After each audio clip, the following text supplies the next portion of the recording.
Le 4 mai dernier, le ministre de l'Administration territoriale, de la décentralisation et du développement des territoires, Peyadowa Boukessi a abrogé l'arrêté numéro 0250/MATL du 2 avril 2015 portant reconnaissance officielle de la désignation par voie coutumière de M. Oré Kodjo comme chef de village de Oligo dans le canton de Badin. Nous sommes dans la préfecture de Lemono, tenue d'une main de fer par le colonel Kouma Biteneve, ancien directeur de cabinet du ministère de la Défense. Déjà, une autre demande de reconnaissance est introduite auprès du ministère de l'Administration territoriale. Un conflit au relent politique. Il est de notoriété publique que la nomination de militaires à la tête des préfectures constitue pour le régime en place une façon de soumettre les populations.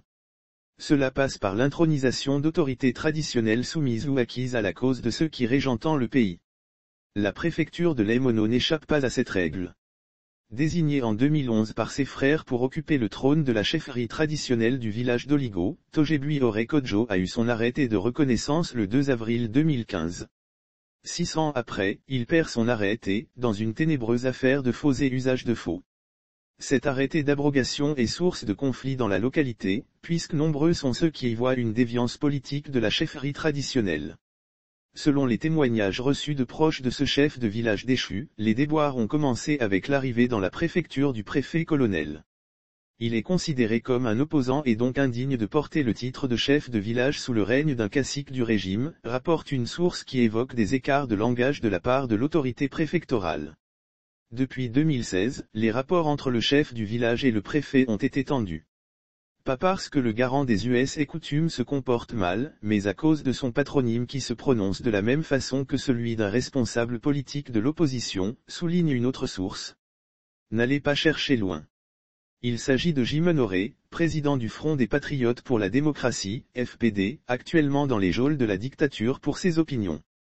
C'est vraisemblablement le fait de porter le même nom que l'ancien député de l'Union des Forces du Changement, UFC, qui a valu au chef du village de Oligo d'être étiqueté « opposant ». Pourtant, les deux hommes ne sont ni de la même localité, encore moins de la même famille. Le député Jimon Oré est de Kamina et le chef traditionnel, de Badin. Deux localités distinctes.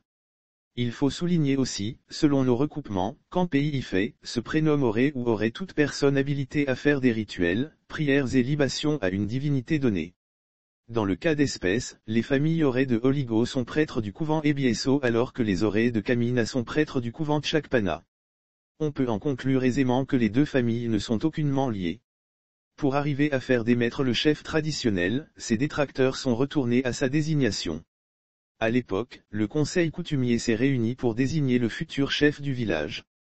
Après la rédaction du procès-verbal, l'un des membres du conseil aurait demandé à une tierce personne d'apposer une signature devant son nom.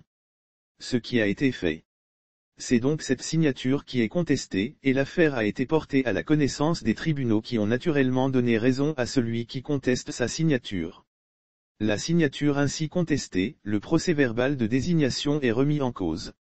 Le chef est accusé de faux et usage de faux, et perd son titre. Les personnes incriminées ont fait appel de leur condamnation par la justice. Mais depuis le mois de juillet, les choses semblent aller très vite pour la désignation d'un nouveau chef de village. Déjà, le comité villageois de développement, CVD, a été changé et d'autres membres, imposés. Dans la foulée, un nouveau conseil coutumier a été mis en place, ceux ayant désigné Tojebe Oré ayant été exclus du processus. Selon les informations, les dossiers du prochain chef de village ont été déjà transmis au ministère de l'Administration territoriale par les soins du préfet-colonel.